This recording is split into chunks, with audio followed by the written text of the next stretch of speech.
Hello everyone, and welcome to the 31 Days of Archaeological Horror. I am quickly learning why people use scripts when they do these videos. Anyway, welcome to the video that I'm recording today. This is a combo reaction, get ready with me video. I hear the kids like it, so since I don't have a TikTok, we're going to do this instead. What that means for those of you who are not part of the initiated means that we're going to watch a video, I'm going to talk about it, and put my makeup on at the same time. It sounds like a circus, because it's probably going to end up that way. I'm not going to do a Halloween look this time. We'll see how it goes in general. If I like the flow of it, maybe I'll do a Halloween get ready with me. I do enjoy makeup, like putting on makeup. And Halloween, of course, is the best time to do these things. So, that being said, I have been fighting with my camera and with OBS all morning long. I seriously sat down this morning to start recording around 9:30, and it is now almost 1 in the afternoon.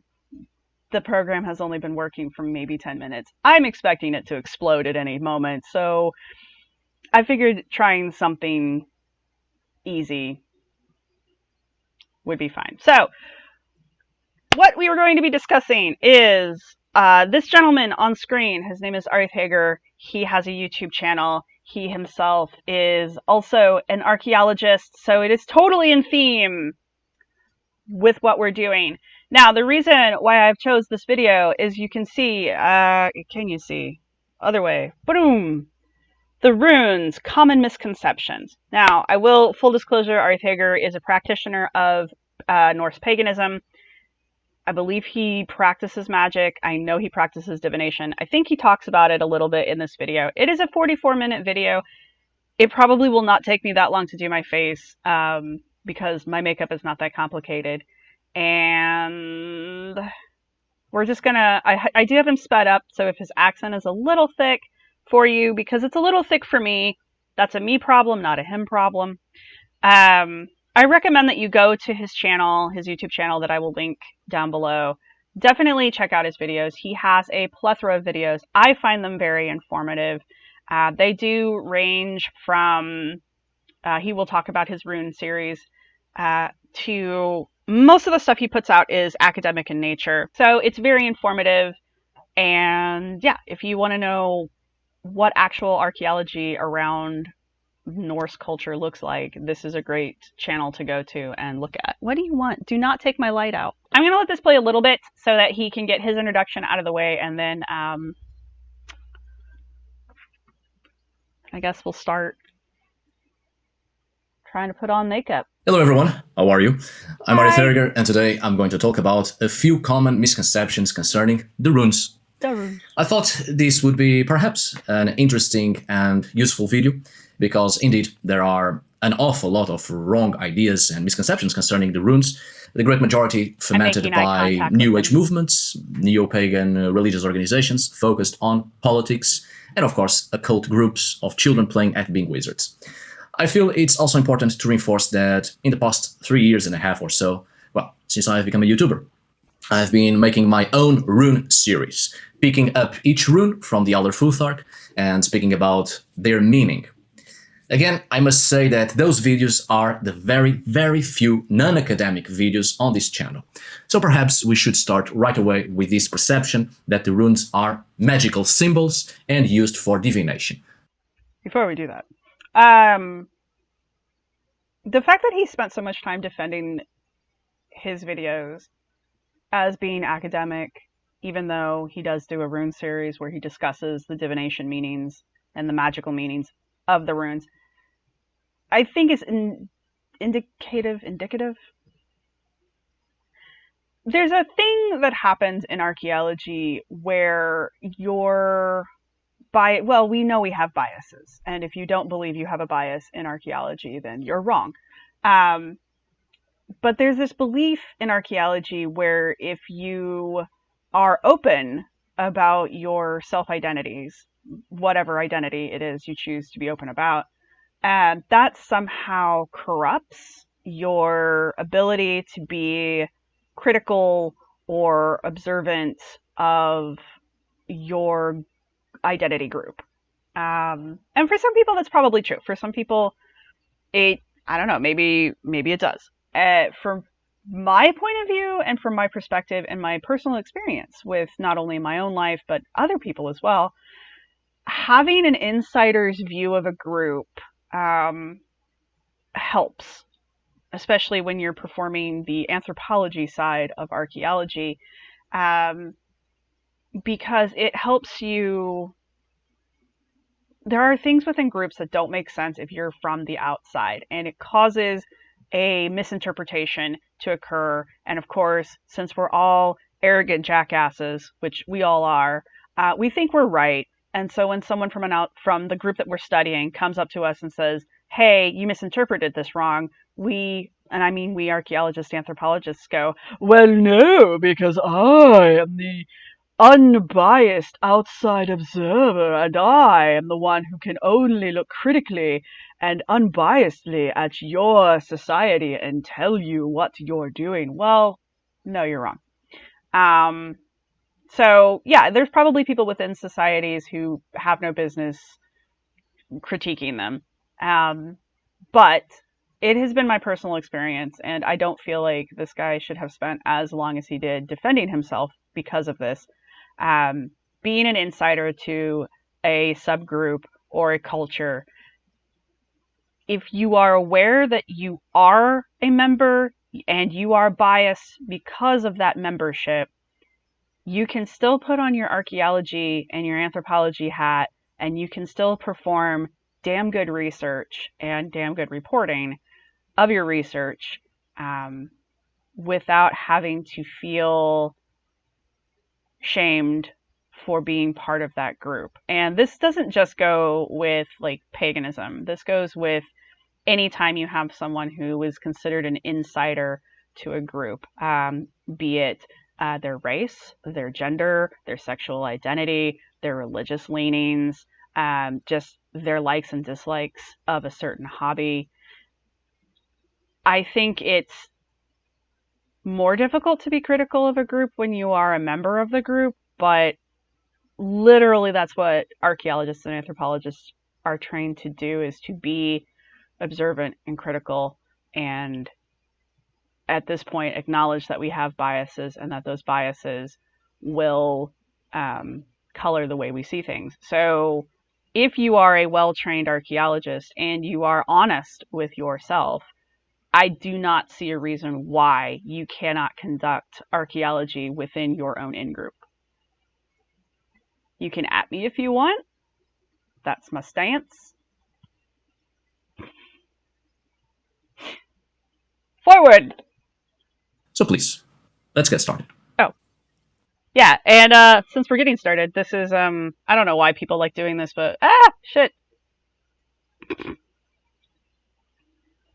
So this is cushion makeup. We're too close to the light source now. There we go. Cushion makeup from Wet n Wild. It's got an SPF 15 in it. I like Wet n Wild. I buy drugstore makeup. Don't follow me. It's for the beauty community. It's gross in there. I use it a lot. There's no mirror. Anyway, I use a sponge applicator. There you go. I'm gonna go put this crap on my face now. Take it away, Arith. So, the runes and runic symbols have certainly gained a lot of importance in the past century. One of the persons responsible for this was J.R.R. Tolkien. He has presented to us the use of runes by the peoples of Middle-earth in his literary works since the late 30s of the past century. And this has influenced a lot of generations, including my own, and opened up a new interest in the study of the runes. It's precisely during the 30s of the 20th century that there is this huge boom concerning mysticism and the pagan past and the occult as well, which continue on practically until our days, which is precisely the new age for various religious constructions and reconstructions and a big focus on the occult, mysticism, and the pagan past. So there has been a great focus on runes in various areas and often filled with fantasies and misunderstandings. Please, don't take this video as if I am deliberately attacking some organization or group or anything, or as if I were taking away any credit to mysticism and esotericism. Good gods, As you know, I'm one of those making esoteric works concerning the runes since 2009, when I started to write on blogs, and you wouldn't even imagine the amount of my works that ended up on some other people's books and websites as well. And I also don't go always by the name of Arith Härger, but that doesn't matter right now. Now, every information is welcomed as long as we are able to The tea has been spilled. Discern the truth from the falsehood, obviously. I actually find it extremely interesting the amount of New Age stuff that is invented concerning a variety of subjects. On the point of view, of course, of the study of New Age religions and why such inventions pop up in our modern times. It's interesting, entertaining, and part of our history. And also curious to understand the psychological behavior behind all these New Age inventions, creativity, and development in a time of religious downfall and the changing of... Just FYI, the sound effects are coming from him, not from me. And I don't know what's going on. I don't know if they're intentional. If they are, props. If they're not, this is really well-timed noise. Also, if you're wondering if I primed my face beforehand, yes, I did. I used Pearless priming moisturizer. And sometimes if I'm going to actually wear my makeup outside of the house, I put other things on, for those of you who care. I use ELF. I use their priming putty because Jeffree Star told me to, and he was right. And I don't like Jeffree Star, but he was right. It's a good primer. So this is the goofiest video I've ever done. I hope you are all at least amused. Mentalities. So let's start with the idea that the runes are magical symbols. I think this is, without a doubt, the most common idea and taken as the unquestionable truth by many people. And indeed, this is a question that I receive quite a lot, almost every day. That every rune is a magical symbol, or it has a magical meaning behind it, and therefore it was used for magic, particularly divination. And on this line of thought, this led to the belief that every runic inscription there is magical in nature, and the intention behind the creation of such inscriptions was precisely for magical purposes. This happened basically due to the popularization of fantasy works, such as The Lord of the Rings, awesome, and other works of fantasy, of course, that came after and were influenced by the great mind of J.R.R. Tolkien. So there was a great interest in such works, and it progressively led to the merging of runic historical inscriptions with themes expressed in the poetic and prose Eddas, as well as, of course, linking the runes to mythological events, and merging it all together with other cultures and New Age occult meanings in an attempt to find parallels. Now, what he's pointing out here, other than I have cat hair on my face, so go figure. What he's pointing out here is that there's no reason to connect the runes with the definitions that we give them. Which is kind of the whole point of this video, just in case we don't get to it. The whole point of this video is that there's no reason to connect the definitions, the traditional definitions of the runes with themselves, because there's no precedence for it. It is all fabricated. The only true evidence we have of definitions for the runes, and he'll get into this, is some rune poems that we have found. And the rest of it is just modern additions. He here is attributing this to J.R.R. Tolkien. I certainly think Tolkien had quite a bit of influence. I don't know if, sometimes I feel like Tolkien gets a little too much credit for everything. Maybe I'm wrong. Maybe I'm wrong. Be that as it may. So anyway, the powder I put on my face, because remember, this is a get ready with me video, is Tarte. And it's, what is it? It's their Smooth Operator Amazonian Clay Finishing Powder. I usually only put this on my eyes and my nose because I have a really oily T-zone. Did you realize you were going to get this girly in a video about runes? Anyway, I usually only I set my eyes and my nose zone, and that's usually it. I like having a dewy look. I already look like I'm a mummy, so anything that can make me look young is good. And since you can't bathe in the blood of virgins anymore because laws, my only hope is dewy looking makeup. Anyway.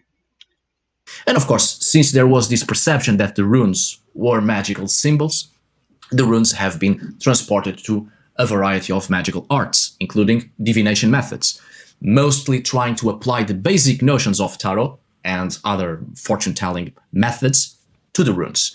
And rune yoga was even created, which, as I've said on the video about common misconceptions in Old Norse religion, rune yoga is the work of 20th century runic magicians of Germany who developed a system they called Stendehalder, or rune yoga.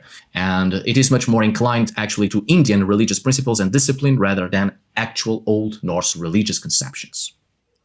And the runes became part of occult groups as well, always trying to merge symbols, a variety of symbols, and find new universal meanings that were simply not there. Originally, they did not exist. So we often hear that the great majority of runic inscriptions were used for magical purposes. They contained magic in them. And the runes themselves were magical, and so it added an extra power to the inscriptions themselves. In reality, the vast majority of the content of the runic texts of the Viking Age, Viking era, more or less around 3,000 inscriptions, has no direct relation to religion, myth, or magic, addressing purely commemorative, literally funerary subjects, and also concerning praise to something or to someone. Not surprisingly, actually few of the practices... He's got a little disclosure up here that says, mind that I am referring to Viking Age runic inscriptions before Christian religion influence, or indeed before the several attempts from the part of monarchs to introduce Christianity to their heathen subjects. The great majority of runic inscriptions related to religion and mythology are actually Christian and not heathen. So something to keep in mind that magical inscriptions, there's I don't know, I can't remember if he gets into the Icelandic. Sorry, I got cat hair everywhere. I don't know if he gets into the Icelandic Book of Magic, the Galdr book, I think it's called. I don't remember. But it's where a lot of people get their ideas for bind runes and, bind runes and those. What are they called? God. Anyway, the really cool, elaborate looking inscriptions that kind of utilize shapes and runes in them. That's all pretty modern comparatively to the runic inscriptions. So it's not actually traceable to Norse religion. Does that make sense? It's a fabrication. It's a modern fabrication. Not as modern as some of the other definitions, like he was talking about the rune yoga, but definitely not an authentic type of runic use. And this is Betty Boop blush. It's a blush cheek palette from Betty Boop. I think I got it from Ipsy. I like it. Puts a little color on my face. This is associated with runic writing seem to be inherently focused on magical purposes. You see, when we really find a lot of runic inscriptions, it's precisely during the Viking period. This doesn't mean they did not exist before, because they did, and were used during the Iron Age. But the runes are primarily a writing system, so it was used to express something. Even though the runes are not something exclusively or originally Germanic in nature, as they existed before since prehistoric times, and seem to have started as stylized representations of what humans came in contact with during their daily lives. So they had already been used as symbols, graphic symbols, to express a form of communication before they became a writing system. But Iron Age Germanic peoples used the runes as a form of writing. So they wrote everything with runes. It's what they had. So that doesn't mean they were using the runes specifically for magic, because it's a writing system. It's to express something and not purposely using the runes specifically for magic. It's the same thing as us, nowadays, at least in the great part of the Western society, using the evolution of the Latin alphabet, and in 1,000 years from now, Humans will be using an entirely different writing system, and they will look at the past and see the letters of the alphabet we use today and say, well, these guys were using these specific symbols for magical purposes. It's not the runes themselves that create magic in such artifacts. It's the intention expressed in there. And the runes were used to write the intention. This also goes to runic curses, which I've also expressed on another video concerning the Needstang and curses, precisely. It's not about the runes themselves with the intention of causing a supernatural effect, but it is the intention expressed, and the runes are used to permanently express that intention. However, when actually addressing religious themes, many runic inscriptions from the Viking Age are Christian. Only very, very few are related to magic and paganism, usually spells and invocations or evocations to Thor, but also healing spells and a few curses. And these curses serve a lot more as warnings in the Viking Age rather than directly cursing, as in do not do this or this will happen to you. Actual cursing, directly cursing or creating an intention to curse someone comes from the Christian period. And I've explained that on the video precisely about curses, which I've already recommended here on this right upper corner. Check this information icon if you can, or go down below into the description and check the links of the recommended videos. Now, concerning the use of runes for divination purposes, and I take the opportunity to also talk about the blank rune, which is often part of New Age rune sets, coming in little pouches, and in there comes a blank rune in it. He's speaking of a phenomenon that was started actually by Ralph Blum, as far as I'm aware, of including a blank tile in with the other runes. And I remember when that was like a big thing and everybody was like, oh my god, why is there a blank rune in here? Well, when you really think about it, and yes, they all sounded exactly like that. There's no reason not to have one because, as Arith is pointing out here, I have said before 100 times in several occasions, there is no real indication that the runes were actually used for divination purposes. Latin sources during the Germanic Iron Age speak about some continental Germanic tribes using staves with inscriptions or symbols for divination purposes, the casting of lots. And by the descriptions, they sound like runic symbols. We are not certain what the actual symbols were, but they could have been runic symbols carved on staves and cast as lots. So these were objects made of perishable materials, so we do not find these in archaeology, obviously. However, before Germanic peoples used the runes, Western Iberian peoples were already using runic symbols at least 5,000 years before Germanic peoples. It's a very ancient form of communication, and this means the runes have been obviously evolving quite a lot through time. We don't know how many runes were used during the Germanic Iron Age. We keep using the 24 runes of the Elder Futhark, a specific sequence based solely on the Gilverstone finding in Sweden, which has these 24 runes, and this usual row that was understood in the early 20th century as to be the alphabet used during the Iron Age of Germanic and Scandinavian peoples. But the truth is that there were more runes than just these 24 runes. Prior to this period in time, we're just kind of guessing. He does bring up a kind of obscure source for runic definitions, but the definitions of the runes, as far as we have any actual evidence for, only comes out of these time periods and only comes out of these rune poems. So pretty much everything else is speculation. It's an attempt to interpret poetry. You can get any kind of interpretation almost out of a poem that you want, which is why I don't like that kind of stuff. So that's kind of my 2 cents on it. Yes, I sped him up again because I'm almost done. I told you I don't do much. And honestly, he's kind of making his point. But I did put Tartist.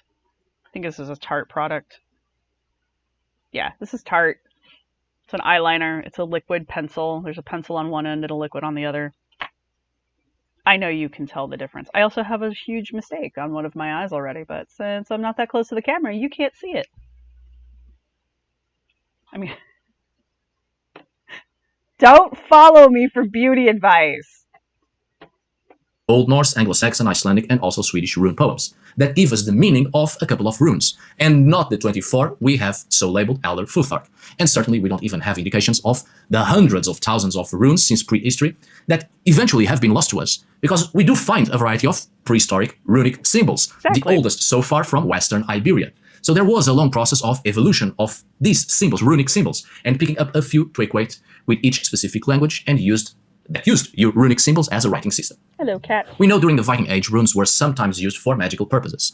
Perhaps not divination, but we have evidences of mostly being used in apotropaic magic, or evoking a deity, mostly Thor. Adding a blank rune is simply a modern approach to the runes in terms of divination, adding to the runes what works in tarots and oracle decks. Methods of reading the runes or methods of removing the runes and placing them in certain positions are mostly taken from the use of the tarot, or methods that come close to the card system originating in various parts of Europe and produced as an oracle during the 700s, with no direct relation to the runes themselves. This is where the idea of the meaning of the runes comes from when they appear in an inverted position, which is one of the things I actually present in my rune series as well, but I never try to hide it or deny it. It is a tarot method of analyzing the symbolisms of the card by its position. As I was saying, there are no evidences whatsoever for a blank rune. It's hard enough to understand what runes were actually being used, and we know for sure many have been lost to us, and harder still to know if they were actually used for divination. So a blank rune isn't a plausible thing.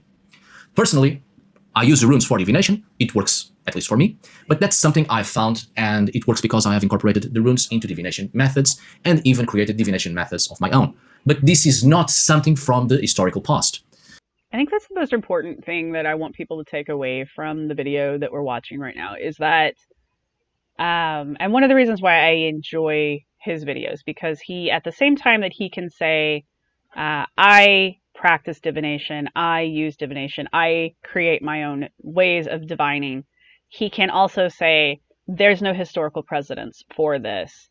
I'm using modern interpretation for my own use because it works for me.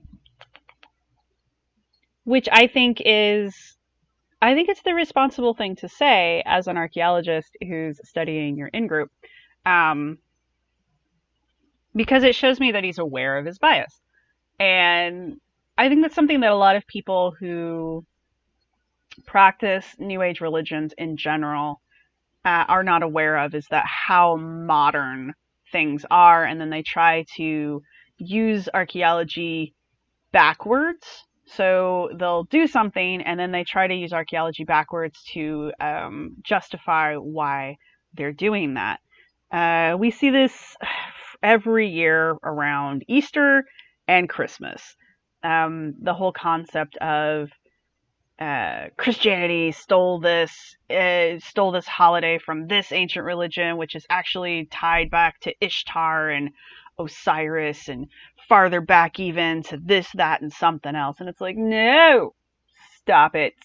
That's not how it works. Also, there's very rarely any actual evidence linking any of that together. It's just a bunch of speculation and shoehorning things together in order to create a narrative that supports your agenda, which in any other context would be considered pseudo-archaeology. So kind of one of the reasons why I really wanted to watch this particular video was because of this particular admission that he makes, and because I want people to understand that practice whatever.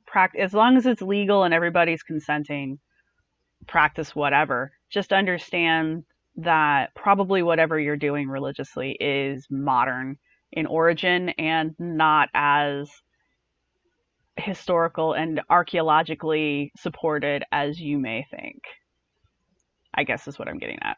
I used Cité of London Wonder Wand mascara. It's a sample. I honestly bought it because I like the shape of the wand. I think it helps with my shortened eyelashes. Fun fact, the older you get, the more your eyelashes fall out. Just, things to look forward to. Yeah, so I'm going to let him talk and pet my cat some more because she's being very demanding. And then I'm going to put my lip on and we're done. We're done. Yes, we are. So let's hear him talk a little bit more. So what I do in there, and what others do in terms of using the runes for divination purposes, doesn't mean it's historically accurate. Not at all, actually. I use certain methods and for divination with the runes, and they work, but I do not use the blank rune, if you want to know. But more on the blank rune further ahead, in a moment. Now, I am sure we'll find quite often this assumption in a couple of esoteric New Age books concerning the runes, that the distribution and the widespread of the runic alphabets in antiquity was due to their supposedly supernatural character.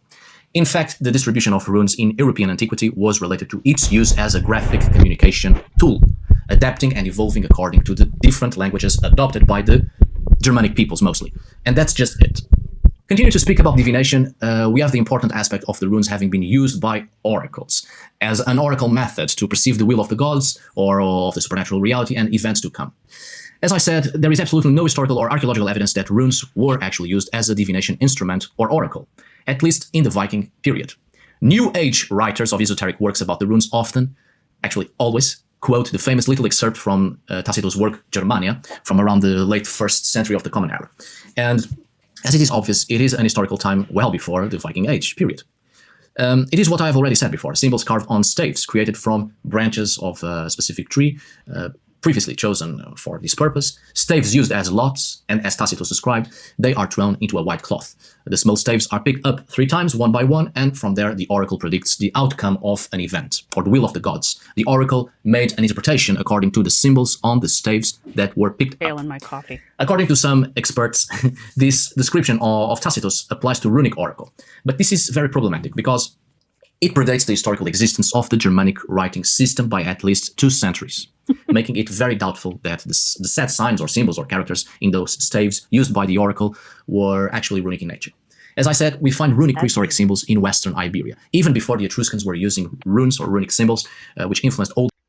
There's a lot written here. Some argue that the symbols in these staves used for lots for divination purposes by Germanic peoples in the 1st century could be the Ogham, therefore Celtic in nature, and this has even led to the common misconception that the Ogham is a type of runic system, linguistically, culturally, and mythologically. I can't read. It's mythologically, confusions between Celts, Germans, Germanic, and the Norse is still quite common to this day. I'm not reading any more of this, but his point is Tacitus's Germanica has problems, which any historical document's going to, so it's not that big. It's not all that in a bag of chips, but we should also not be using it as a definitive, de facto, factual, infallible source ever. So it's also like the scene that he's describing is very open to interpretation as to what was being used, and like he says, it predates the alphabet, the runic alphabet, by what did he say, 2 centuries, so chances are they're probably not using those, which if that's what you want to believe, if that's how you want to practice your religion, go for it. I'm not here to religion bash. I just want people to be aware that things are not always what you read in the books, even when the books are written by people who have really impressive sounding Nordic names because they changed their names. I'll let this guy keep talking. I'm going to put my lipstick on. This is... I've never actually read the name of this. This is Uma Badass MF Matte Fluid Lipstick in the color Misty. I just got it because I like the color.